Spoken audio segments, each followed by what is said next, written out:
Buenos días, mi nombre es Alberto Tabela, soy jefe de trabajos prácticos de la Cátedra C de Medicina Interna y el tema que voy a desarrollar son las enfermedades del páncreas. Básicamente tres enfermedades del páncreas que son pancreatitis aguda, pancreatitis crónica y cáncer de páncreas. Hay dos diferencias iniciales importantes para resaltar en cuanto a la patogenia entre lo que sería pancreatitis aguda y pancreatitis crónica. Ambos presentan, por supuesto, mecanismos inflamatorios, pero en la pancreatitis aguda la inflamación se debe fundamentalmente a alteración de la secreción enzimática, a diferencia de pancreatitis crónica, que el mecanismo patogénico fundamental es precipitación de proteínas y calcio.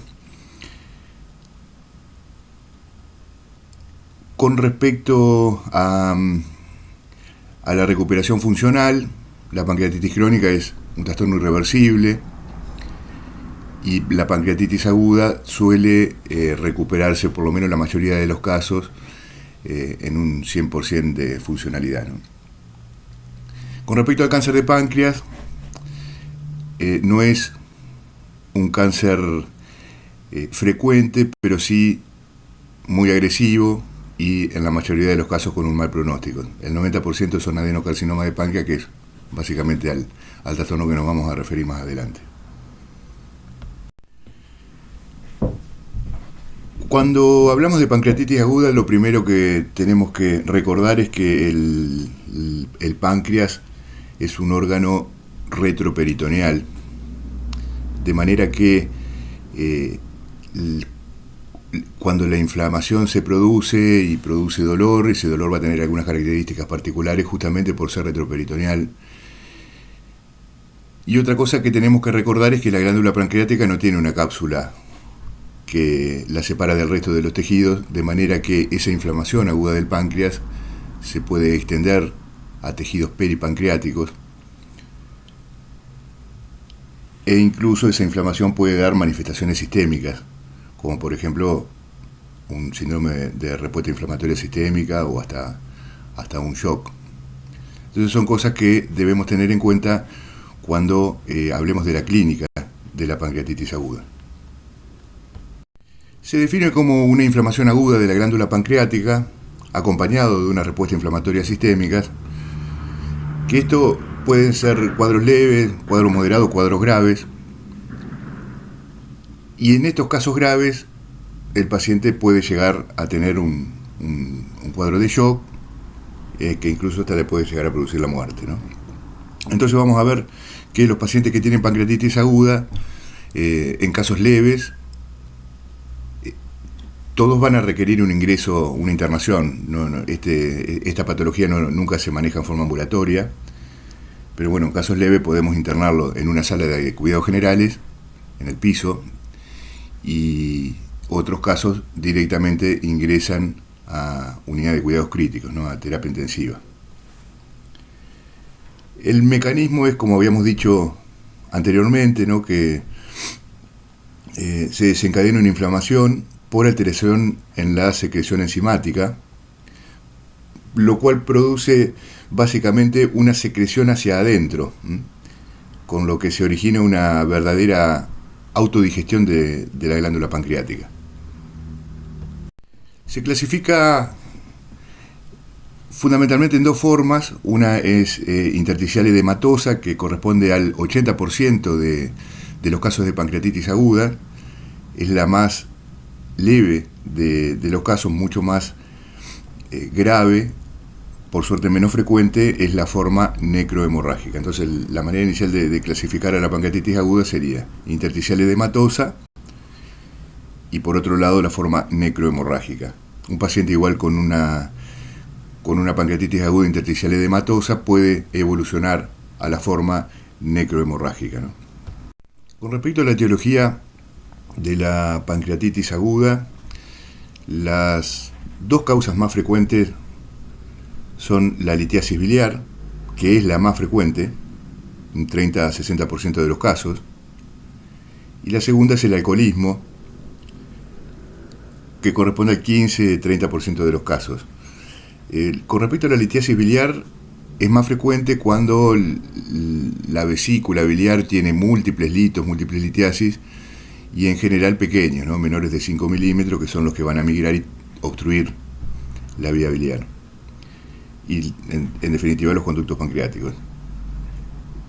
Con respecto al alcoholismo, se puede relacionar con el consumo crónico de alcohol de más de 80 gramos día, en forma crónica, o con la ingesta aguda.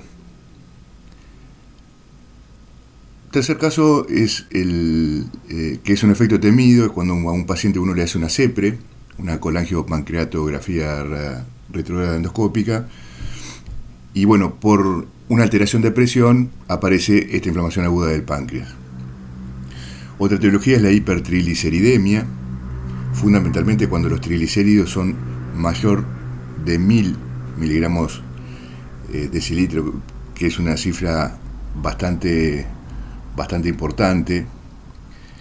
La hipercalcemia es otra de las causas, la insuficiencia renal crónica, el uso de algunos fármacos, como por ejemplo antibióticos, metronidazol, tetraciclina, sulfas, la furosemida, los estrógenos, los glucocorticoides.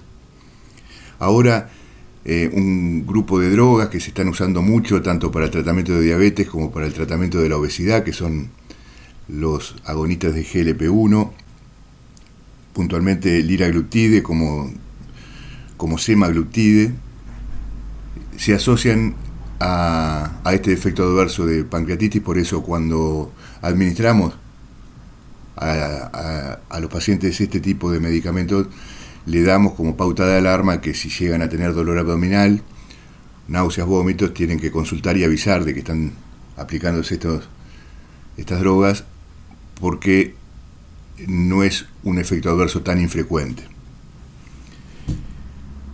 Otras causas son infecciones, como por ejemplo citomegalovirus, traumatismos, vasculitis, alteraciones anatómicas, como por ejemplo el páncreas divisum, y por último las idiopáticas, ¿no? Cuando no se encuentra ninguna causa, ¿no?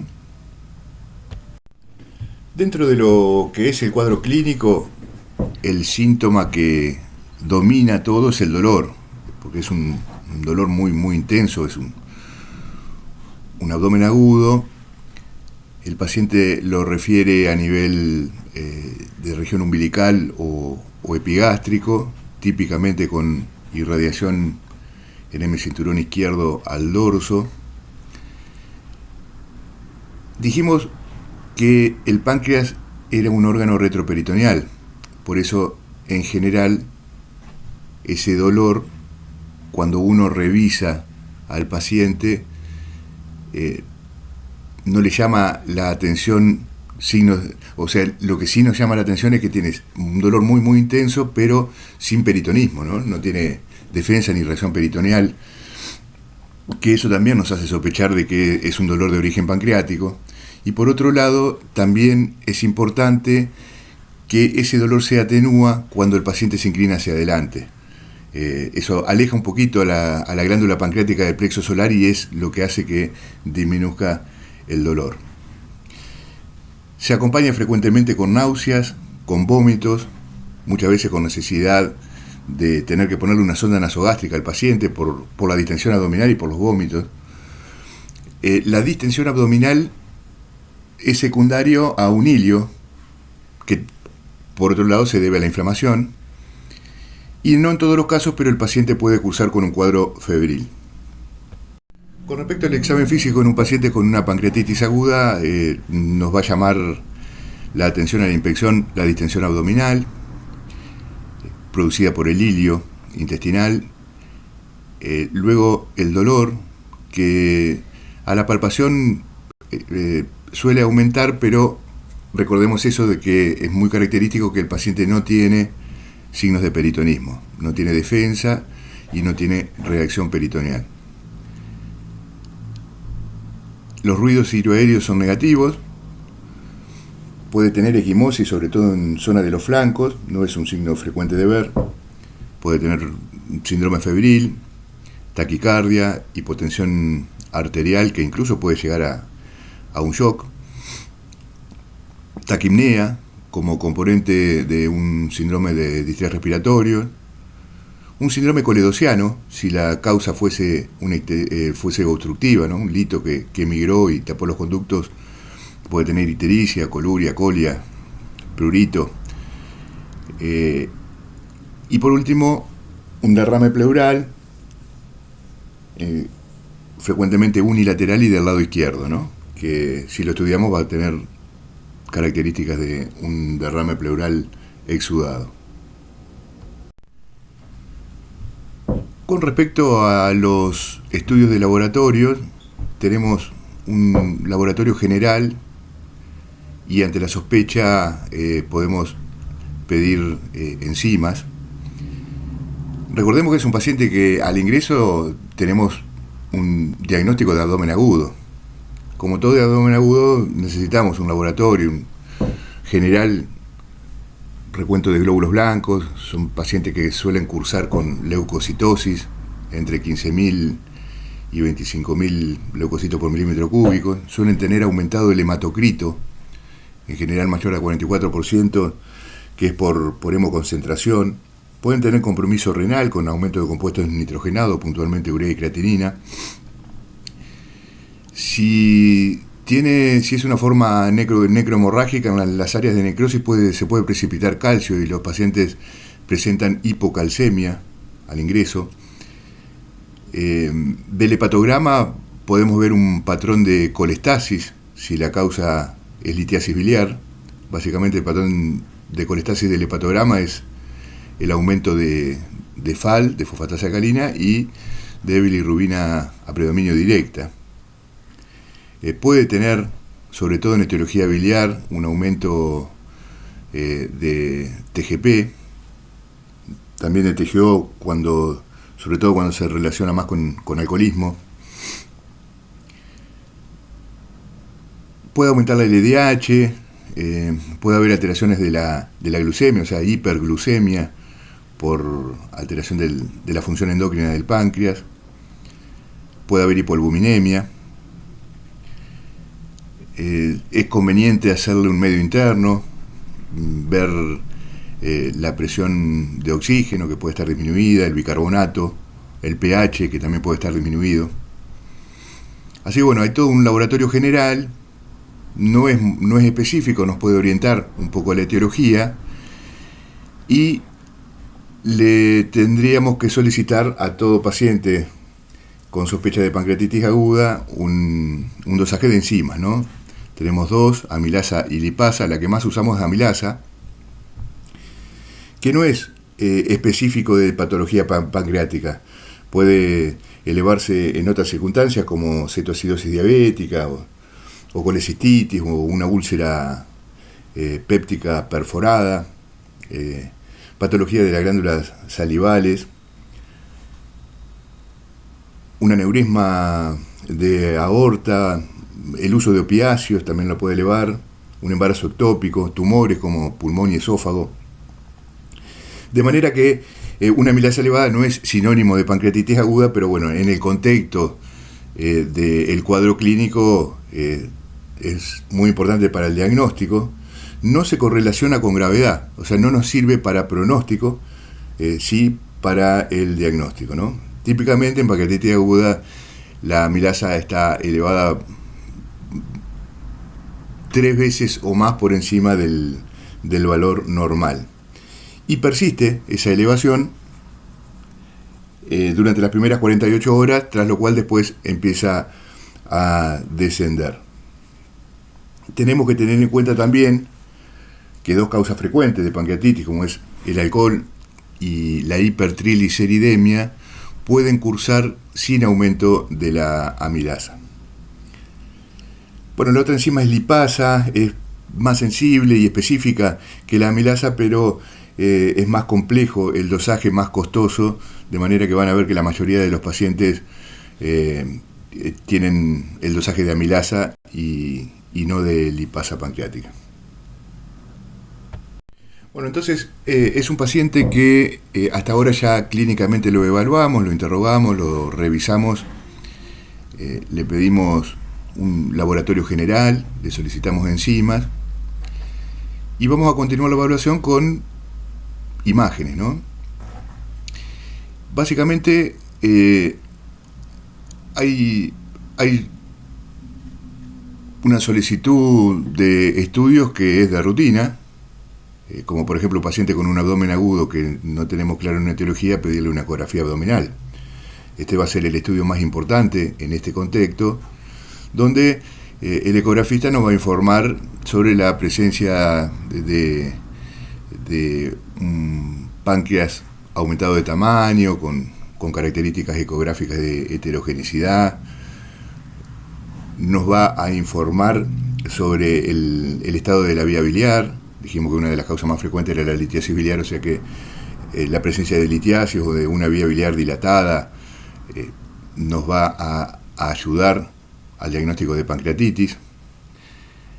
Estudios menos sensibles para el diagnóstico sería una placa simple de abdomen, que podría mostrarnos manifestaciones de un hilio regional, un borramiento de psoas, un asa centinela. La placa de tórax dijimos que a veces se asociaba a derrame pleural izquierdo, entonces podría darnos esta complicación. La tomografía de abdomen nunca se hace al ingreso. Los tres anteriores que nombramos, placas o ecografía, sí, pero la tomografía de abdomen no está indicada hacerla al ingreso del paciente. Solo se hace si hubiese dudas diagnósticas. Pero si no, la solicitamos a las 72 horas, sobre todo en formas graves, o en formas que ingresaron como leve, pero dentro de estas 72 horas sufren un deterioro clínico. O pacientes que tienen un síndrome de un CIRS, ¿no?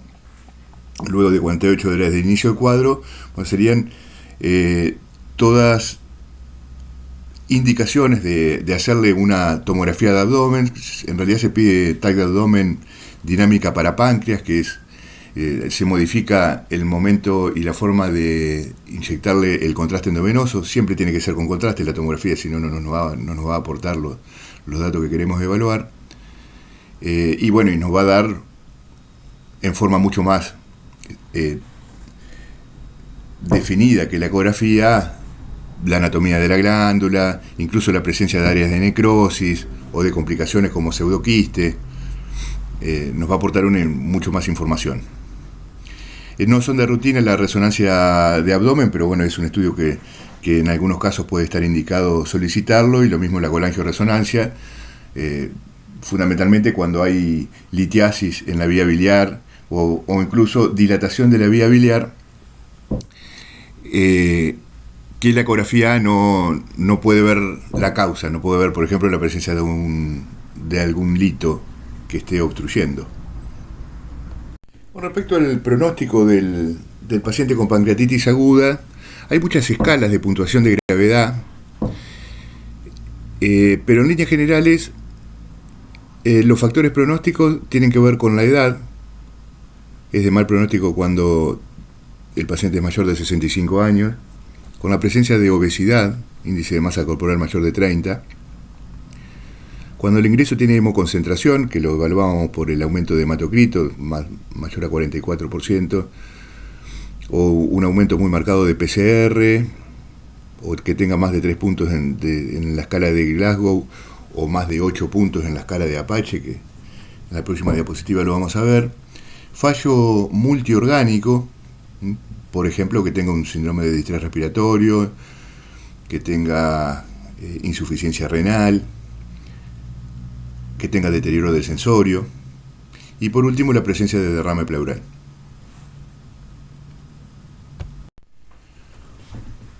Uno de los varios sistemas de puntuación de clasificación de gravedad es la escala de Apache 2, que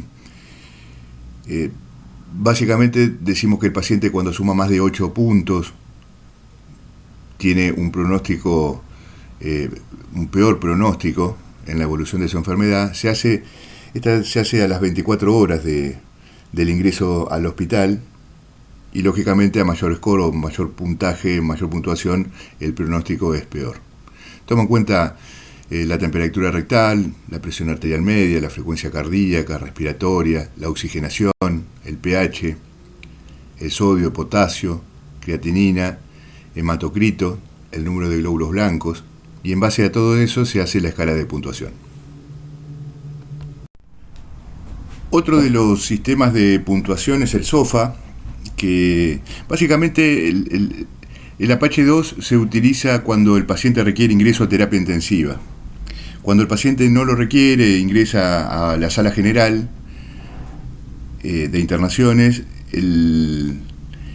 la escala que se usa es el SOFA, que hay menos variables, y entre ellos está el oxígeno, la creatinina, la diuresis por día, bilirrubina, tensión arterial, plaquetas, la medición del estado de vigilia por escala de Glasgow. Esos serían los parámetros que toma esta escala. A la pancreatitis aguda la podemos clasificar en leve, moderada y severa.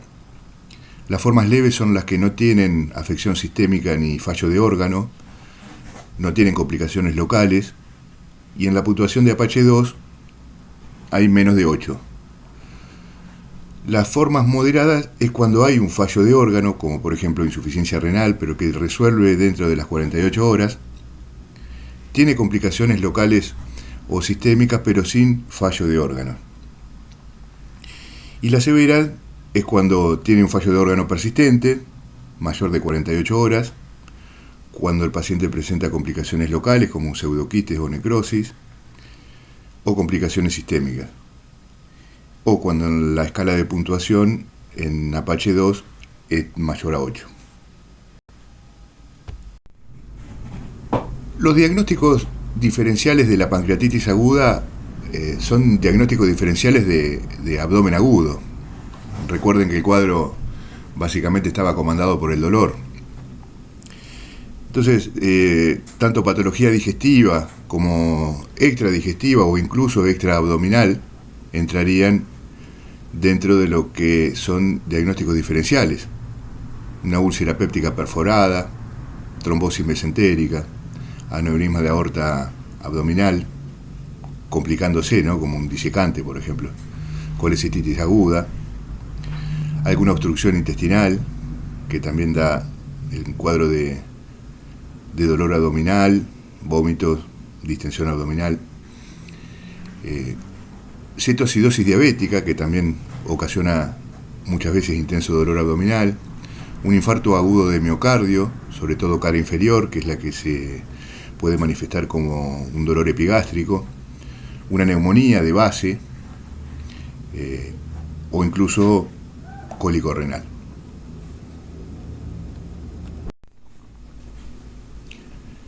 Las complicaciones que pueden aparecer en el curso de una pancreatitis aguda son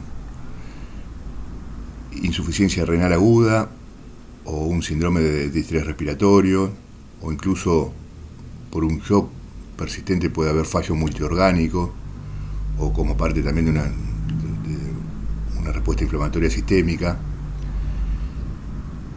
La necrosis pancreática infecciosa, esto es una complicación que suele aparecer entre la segunda y tercera semana del curso de la enfermedad, y la sospechamos por la aparición de fiebre, el aumento de dolor abdominal, incluso en casos graves hasta la presencia de un fallo multiorgánico. También puede haber abscesos pancreáticos, que son de una complicación que se presenta de forma más tardía, alrededor de la sexta semana. Lo mismo, el paciente empieza con fiebre, con aumento de dolor abdominal, se puede palpar una masa epigástrica. Son complicaciones que se asocian más a las formas graves, ¿no es cierto?, de pancreatitis. Por ejemplo, la necrosis pancreática infecciosa se presenta hasta en el 80% de los pacientes que ingresaron como una forma grave de pancreatitis. También pueden aparecer lo que se denomina pseudoquistes, que son colecciones líquidas, no infecciosas, que son encapsuladas. Y la presencia de esta colección hace que se forme como una pared granulomatosa, entonces aparece esta colección líquida encapsulada, que pueden cursar de forma asintomática o se pueden complicar también con infecciones, pueden fistulizar o incluso hasta romperse, ¿no? Una ruptura y aparición de ascitis. Con respecto al tratamiento de la pancreatitis aguda, debemos fundamentalmente evaluar que tenemos formas leves y formas graves. Las formas leves, habíamos dicho que son las que básicamente no tienen complicaciones locales o sistémicas. Sí requiere internación, habitualmente son pacientes que como mínimo van a estar internados una semana. Dijimos que son pacientes que suelen cursar con depresión de volumen, que van a necesitar ayuno, o sea, nada por boca, de manera que son pacientes que tienen vómitos, el mismo hilio o secuestro de líquido peripancreático hacen que estén hemoconcentrados, que tengan depresión de volumen, con lo cual van a requerir un plan de hidratación parenteral. Esa misma vía por la cual hacemos el plan de hidratación parenteral la usamos para administrar analgesia endovenosa. Recuerden que son pacientes que tienen mucho dolor. Esta analgesia, lo que usamos son opiáceos. Van a requerir antieméticos, la clásica metoclopramida.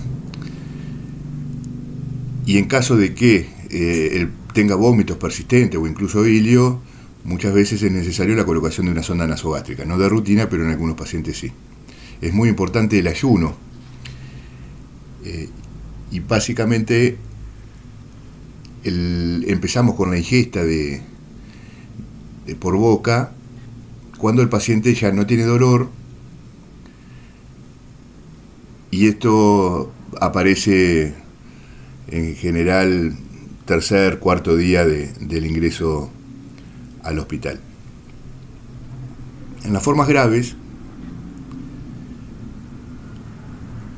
es todo lo mismo que para las formas leves, el plan de hidratación, la analgesia, los antieméticos, si es necesario la sonda nasogástrica, el ayuno por supuesto, y agregamos la oxigenoterapia. Es un tema de mucha discusión el uso de antibióticos de forma profiláctica. Recordemos que dijimos que una de las complicaciones que podía tener la pancreatitis aguda, sobre todo las formas graves, es la necrosis infecciosa o la presencia de abscesos. Entonces, hay una discusión si usar antibióticos en forma profiláctica o no. Hoy la recomendación es que no se usen antibióticos en forma profiláctica. En caso de aparecer las complicaciones que mencionamos, necesitaríamos sí usar antibióticos, y el antibiótico adecuado sería el imipenem, pero no en forma rutinaria como profilaxis. Se pueden usar antisecretores pancreáticos como la somatostatina. Es muy importante el soporte nutricional, que se hace por sonda nasoyeyunal, no nasogástrica. Pasamos el duodeno. Esto en general se coloca vía endoscópica y hay que hacerlo desde las 48 horas del ingreso. Son pacientes que si uno no hace este soporte nutricional se van a desnutrir, van a estar mucho tiempo en ayuno y vamos a tener esta complicación también. Y por último, y en caso sobre todo de las complicaciones de necrosis, de la presencia de abscesos o de pseudoquistes, a veces se requiere CEPRE o incluso cirugía.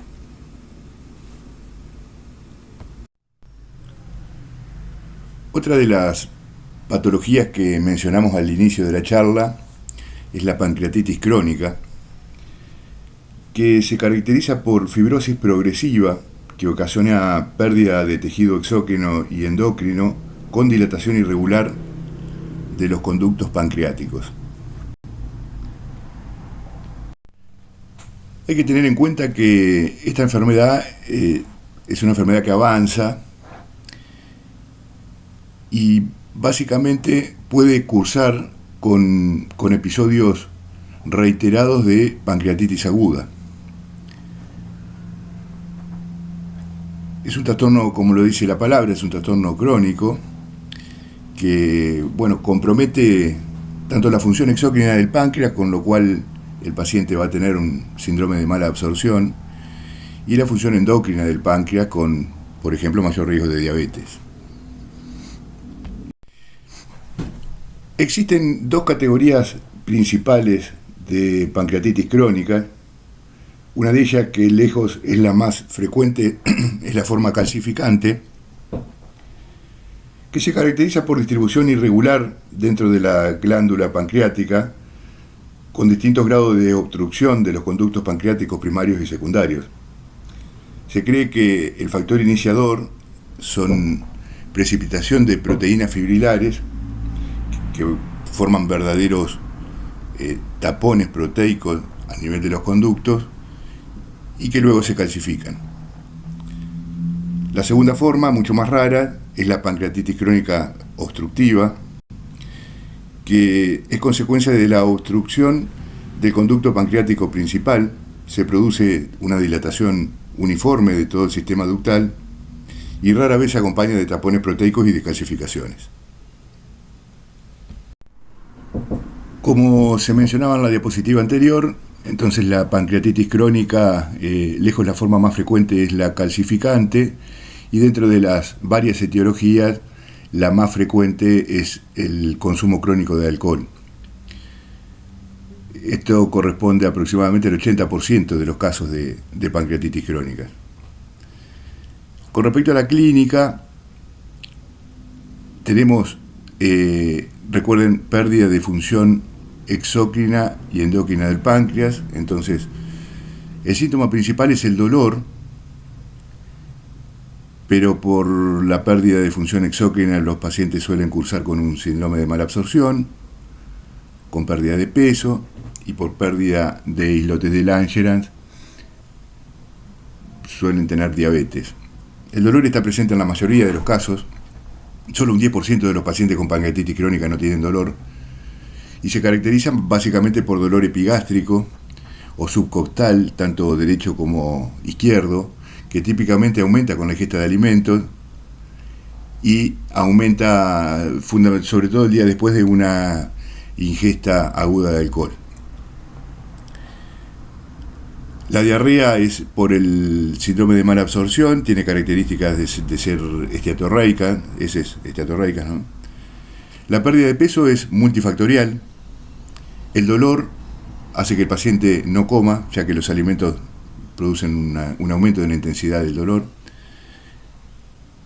El síndrome de mala absorción también induce a la pérdida de peso. Una diabetes que no está bien controlada también puede producir pérdida de peso.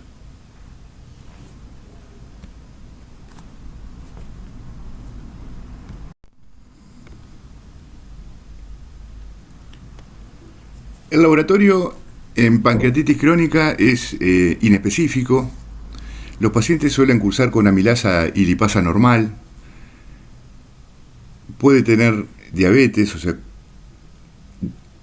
hiperglucemia. El esteatocrito suele ser positivo. El esteatocrito es una prueba donde se mide la grasa, es una de las formas de medir la grasa en la materia fecal, es bastante sencillo de hacer. Es como si fuese un hematocrito, pero de grasa en la materia fecal. Bueno, clearing de alfa-1 antitripsina, no son estudios de rutina, la medición de la tasa fecal. El hepatograma también muy inespecífico, nos puede mostrar un patrón de colestasis, es decir, aumento de la fosfatasa alcalina y de la bilirrubina total a predominio directa. Dosaje de vitamina B12 como un parámetro de mala absorción. El FAN puede llegar a dar positivo en general a títulos bajos, pero nada de esto nos va a confirmar el diagnóstico. Sí, por ahí nos acerca un poco a la sospecha de la enfermedad.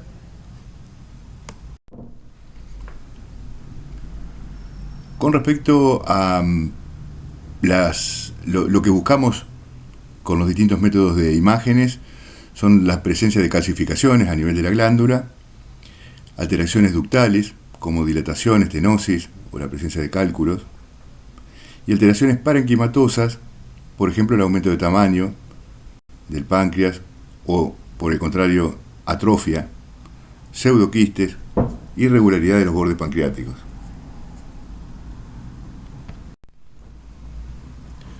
De manera que tenemos para buscar la presencia de las calcificaciones o dilataciones o estenosis de los ductos pancreáticos o alteraciones en el parénquima, como mencionamos, ¿no? Ya sea cambios en el tamaño o alteración de los bordes. Tenemos una serie de estudios por imágenes para hacer, como la placa simple de abdomen, que en el contexto de un paciente con dolor abdominal crónico nos puede mostrar la presencia de calcificaciones. La ecografía nos aporta valor en cuanto a la medición del tamaño, fundamentalmente del páncreas, o la presencia también de calcificaciones. El páncreas no es un órgano fácil de evaluar por ecografía, ya que tenemos el primero, que es retroperitoneal, y muchas veces hay interposición aérea de las mismas asas intestinales. La tomografía sí es un buen método que nos puede informar la irregularidad de los bordes, el aumento o la disminución del tamaño, la dilatación de los conductos, la presencia también de calcificaciones. Siempre para evaluar páncreas necesitamos la administración de contraste endovenoso. Ecoendoscopía es muy sensible para ver características de la glándula también. En casos particulares solicitaremos una resonancia magnética de abdomen o colangioresonancia y una colangiopancreatografía retroendoscópica. Bueno, esta es una tomografía computada de abdomen donde se evidencia la típica alteración en pancreatitis crónica, es decir, la presencia de la glándula pancreática disminuida de tamaño, con dilataciones ductales y múltiples calcificaciones en topografía de la glándula pancreática. Los criterios diagnósticos de pancreatitis crónica los podemos dividir en mayores y menores. Decimos que un paciente cumple con criterio diagnóstico cuando tiene más de 4 puntos. Con lo cual, fíjense, los criterios mayores, ya la presencia de calcificaciones aporta 4 puntos como criterio diagnóstico. Si uno le tomase una biopsia de páncreas, o sea, evaluando la histología, que no se hace en forma rutinaria, también en forma definida puede dar 4 puntos y probable 2 puntos, por ejemplo la presencia de fibrosis. Y dentro de lo que son los criterios menores, tenemos criterios clínicos como el dolor típico o la pérdida de peso, que es significativa para pancreatitis crónica como criterio diagnóstico cuando el paciente perdió más de 10 kilos de peso en el último año. Eso aporta 2 puntos. El esteatoquídeo positivo o la disminución de elastasa en materia fecal también aporta 2 puntos. La presencia de diabetes, 1 punto. Y algún estudio por imagen compatible. De manera que criterios mayores, como por ejemplo la presencia de calcificaciones, que es algo frecuente en pancreatitis crónica, y dolor, ya tenemos el diagnóstico de esta enfermedad.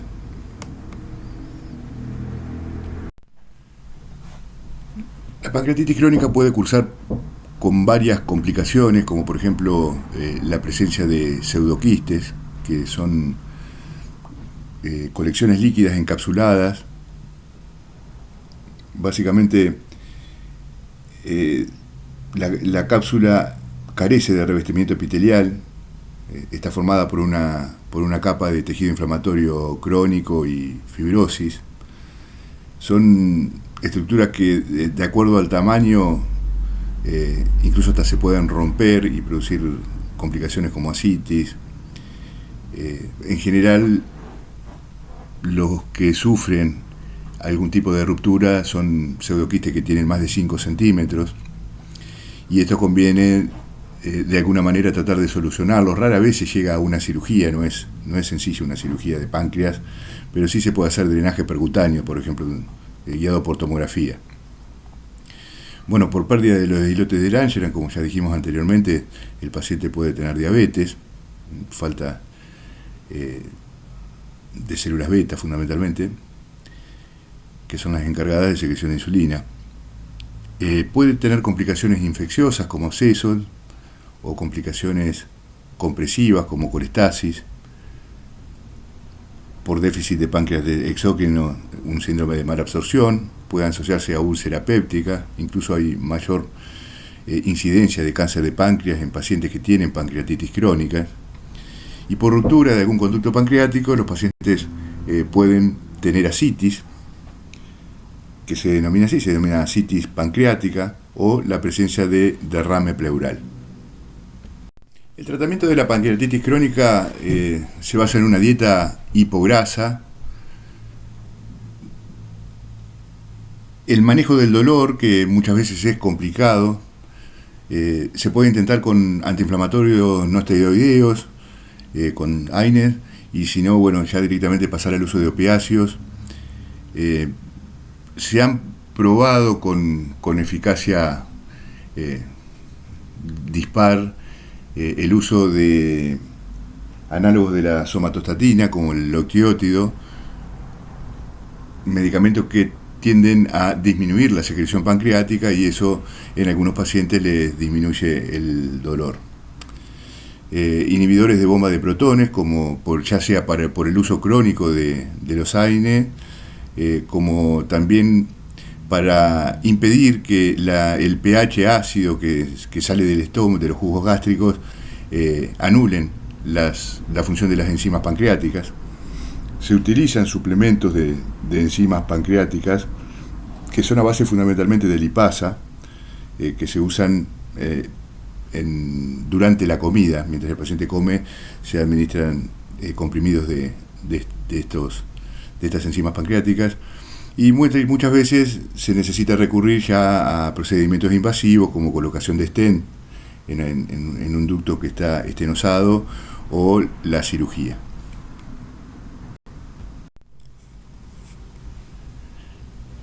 Bueno, y el último tema a desarrollar es el cáncer de páncreas, que es una enfermedad realmente muy agresiva, por suerte con una frecuencia baja, 11, 12 pacientes por cada 100.000 habitantes suelen tener esta enfermedad, pero la supervivencia luego del diagnóstico es muy pobre. Solo 4 a 8 meses es el tiempo de supervivencia media de estos pacientes. Y la sobrevida a 5 años es menor al 1%, de manera que son cánceres realmente muy agresivos. Con respecto a los tumores de páncreas, lo podemos dividir en sólidos y quísticos. El más frecuente, el 90% de los casos, es el adenocarcinoma pancreático, que nace del epitelio de los ductus, y luego, con mucho menos frecuencia, la presencia de tumores endocrinos como insulinoma o gastrinoma, mesenquimáticos como linfoma o liposarcoma, metástasis. El páncreas realmente no es un sitio frecuente de metástasis, pero bueno, pueden aparecer metástasis de cáncer de mama, de pulmón, melanomas. Y los tumores quísticos pueden ser citoadenoma o tumores mucinosos. Recordemos que el 90% de los pacientes con cáncer de páncreas corresponde a los adenocarcinomas ductales. En cuanto a la localización, la mayoría de los casos se ve a nivel de la cabeza del páncreas, un 75%, y el 25% restante a nivel de cuerpo y cola. La edad promedio del diagnóstico es a los 72 años, es más frecuente en varones. De hecho, bueno, al pertenecer al sexo masculino es uno de los factores de riesgo de tener esta enfermedad. En cuanto a los factores de riesgo, la edad mayor de 60 años es uno de ellos, el tabaquismo, la obesidad, el antecedente personal de pancreatitis crónica, la irradiación abdominal. Es muy discutido y es poco probable que la diabetes mellitus de larga data se asocie a cáncer de páncreas. En un momento sí se postulaba, ahora la realidad es que es muy poco probable. Hay pacientes que tienen historia familiar de cáncer de páncreas, pancreatitis hereditaria también sería otro componente. La dieta alta en grasas se ha asociado a mayor incidencia de este tipo de tumores. Las manifestaciones clínicas de cáncer de páncreas son de alguna manera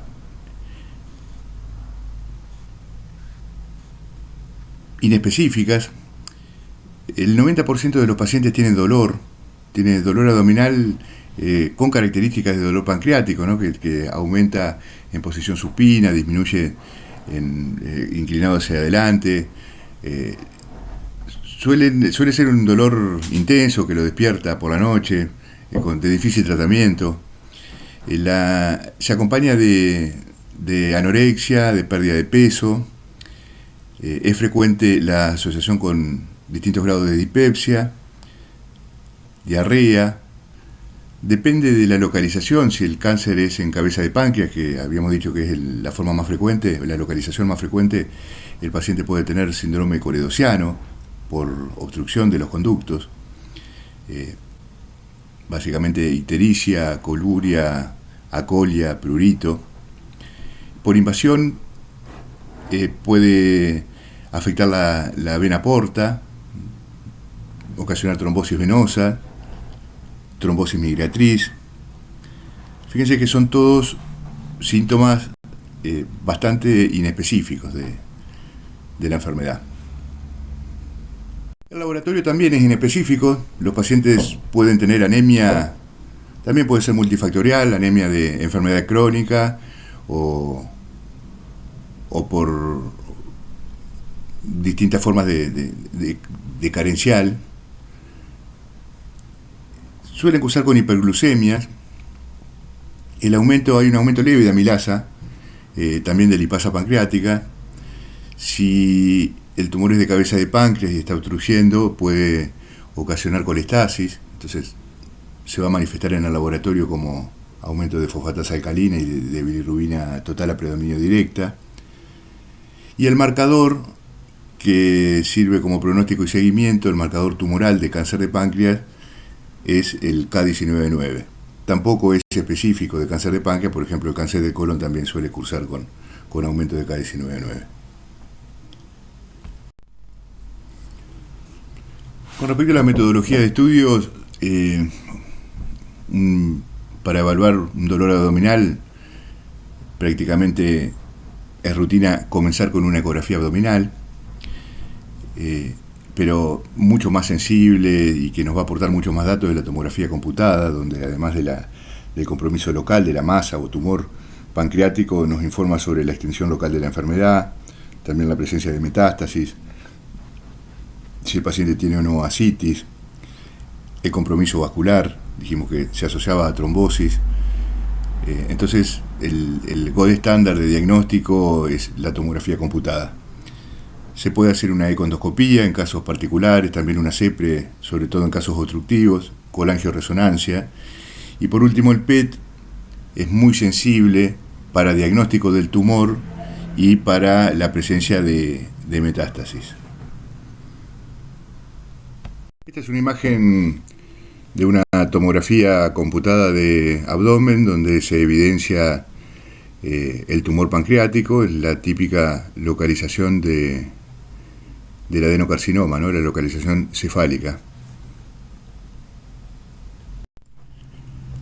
La estratificación, decimos que es T1 cuando el tumor está limitado al páncreas y es menor de 2 centímetros, T2 cuando está limitado al páncreas pero es mayor de 2 centímetros, ya cuando excede a la glándula pancreática es T3 y si tiene compromiso vascular, como por ejemplo troncocelíaco o mesentérica, es T4.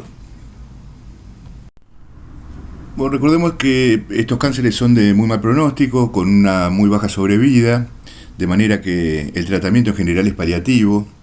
Si está en una instancia quirúrgica, se puede hacer una duodeno-pancreatectomía cefálica, o sea, la cabeza del páncreas, una pancreatectomía parcial en caso de cuerpo y cola, quimioterapia con una respuesta no muy satisfactoria. Se usa gencitabina más capacitabina o gencitabina más erlotinib. Y por último, tratamiento paliativo, en caso de obstrucción, la colocación de una estera en vía biliar o duodeno. En caso de mucho dolor, analgesia en general con requerimiento de uso de opiáceos o bloqueo de plexo. Muchas gracias.